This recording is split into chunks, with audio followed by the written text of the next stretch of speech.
चलिए आज आपको बिहार के एक छोटे से गांव रामपुर की एक बहुत ही दिलचस्प कहानी सुनाते हैं।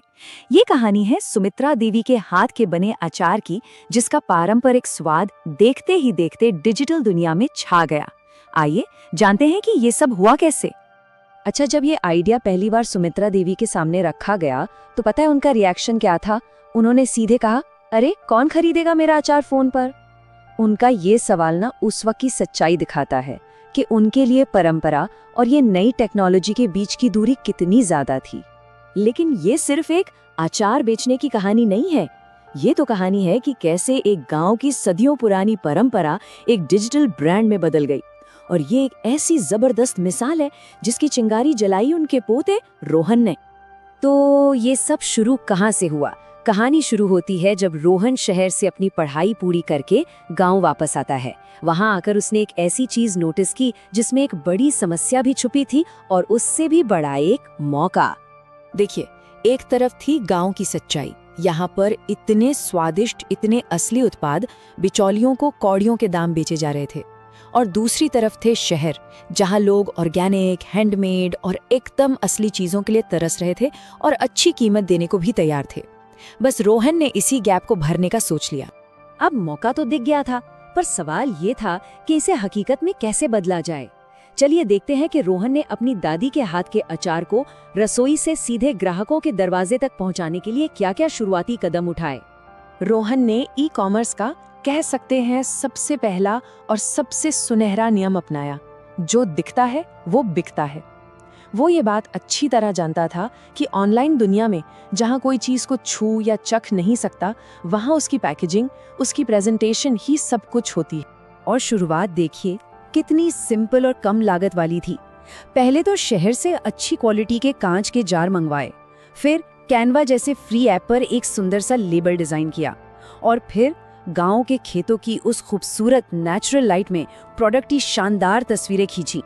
बस इन तस्वीरों को व्हाट्सएप और इंस्टाग्राम पर दोस्तों में फैला दिया, और जैसे ही पहले ऑर्डर मिले उन्हें इंडिया पोस्ट के जरिए शिप कर दिया। कितना सिंपल। ब्रांड का नाम भी देखिए कितना सीधा साधा और पर्सनल रखा गया है, सुमित्राज 100% घर का बना अचार। ये नाम सिर्फ एक लेबल नहीं था, बल्कि एक तरह का वादा था, एक भरोसा था कि ये चीज एकदम असली है, क्वालिटी वाली है और सीधे ग्राहकों के दिल से जुड़ने वाली है। मार्केटिंग का मैसेज भी उतना ही दमदार था। बचपन की यादें ताज़ा करें, माँ और दादी के हाथों से बना, बिना केमिकल वाला शुद्ध अचार। मतलब यहाँ सिर्फ एक प्रोडक्ट नहीं बेचा जा रहा था, बल्कि एक एहसास बेचा जा रहा था, एक याद बेची जा रही थी, जो शहर में बैठे लोगों को सीधा अपने गाँव खींच लाती थी। और नतीजा, पहले ही हफ्ते में मिले 10 ऑर्डर। हाँ, ये एक बहुत छोटी शुरुआत थी, लेकिन इसने ये साबित कर दिया था कि आइडिया में दम है। लोगों को सिर्फ अचार का स्वाद ही नहीं, बल्कि उसके पीछे की ये पूरी कहानी भी बहुत पसंद आ रही थी। अब जब एक बार बात फैलने लगी तो डिमांड भी तेजी से बढ़ने लगी। जाहिर है, अब सिर्फ व्हाट्सएप और इंस्टाग्राम से काम नहीं चलने वाला था। अब वक्त था इस छोटे से बिजनेस को एक औपचारिक ढांचा देने का। तो बिजनेस को सीरियस बनाने के लिए कुछ बहुत जरूरी कदम उठाए गए। सबसे पहले तो FSSAI का फूड लाइसेंस लिया गया, ताकि ग्राहकों का भरोसा और पक्का हो सके। फिर Amazon कारीगर और फ्लिपकार्ट समर्थ जैसे प्रोग्राम्स पर रिसर्च की गई। ये वो प्रोग्राम है जो खास तौर पर गांव के कारीगरों की मदद के लिए ही बने हैं। और बस अपने प्रोडक्ट को इन बड़े ई कॉमर्स प्लेटफॉर्म्स पर लिस्ट कर दिया। और इन सारी कोशिशों का जो नतीजा निकला वो वाकई कमाल का था। लॉन्च के सिर्फ 6 महीने के अंदर ही उनकी मेहनत ने न सिर्फ बिजनेस को एक नई उड़ान दी, बल्कि पूरे गांव के लिए तरक्की का एक नया रास्ता खोल दिया। चलिए देखते हैं कैसे।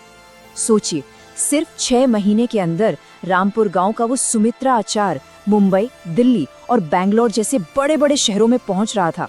ऑनलाइन मार्केटप्लेस की वजह से एक छोटे से गांव का स्वाद अब पूरे देश में अपनी पहचान बना रहा था। और ये स्लाइड तो मतलब पूरी कहानी ही बयां कर देती है। जो अचार गांव के बाजार में 50 रुपए किलो में भी मुश्किल से बिकता था, वही अचार सही ब्रांडिंग और सही पैकेजिंग के साथ ऑनलाइन पूरे 500 रुपए किलो में बिक रहा था। ये है 10 गुना की छलांग, और ये पावर है सही मार्केट और सही कहानी की। लेकिन इस बिजनेस की सबसे बड़ी और असली जीत शायद ये थी जैसे जैसे डिमांड बढ़ी, उसे पूरा करने के लिए सुमित्रा देवी अब अकेली नहीं थीं। गांव की 5 और महिलाओं को काम पर रखा गया। तो ये सफलता सिर्फ एक परिवार की नहीं रही, बल्कि इसने पूरे समुदाय को सशक्त बनाया, एक ऐसी लहर जिसने कई जिंदगियों को छुआ। तो सुमित्रा देवी और रोहन की इस पूरी यात्रा से हम क्या सीख सकते हैं? चलिए कुछ मुख्य बातों पर एक नज़र डालते हैं, जो किसी के भी काम आ सकती हैं, जो अपना कुछ शुरू करने की सोच रहा है। सबसे पहली बात, एक अनोखा प्रोडक्ट। सुमित्रा अचार का जो देसीपन था, जो असली स्वाद था, वही उसकी सबसे बड़ी ताकत थी। दूसरी चीज, ब्रांडिंग बहुत मायने रखती है। एक साधारण से जार को एक सुंदर लेबल ने प्रीमियम प्रोडक्ट बना दिया। तीसरा, और ये बहुत जरूरी है, छोटी शुरुआत करें। सीधे बड़ी वेबसाइट बनाने में पैसा खर्च करने के बजाय व्हाट्सएप और इंस्टाग्राम जैसे फ्री टूल से अपने आइडिया को टेस्ट करें। और चौथा सबक, समुदाय का विकास। एक सफल बिजनेस सिर्फ एक इंसान को नहीं, बल्कि जैसा हमने रामपुर में देखा, पूरे समुदाय को आगे बढ़ा सकता है। ये कहानी हमें एक सवाल के साथ छोड़ जाती है। जरा अपने आसपास देखिए, अपने गांव, अपने शहर में, वहां भी ऐसी कई अनछुई परंपराएं, ऐसे कई स्वाद या हुनर होंगे जो बस एक डिजिटल चिंगारी का इंतजार कर रहे हैं। क्या पता अगली डिजिटल फसल आपकी ही हो।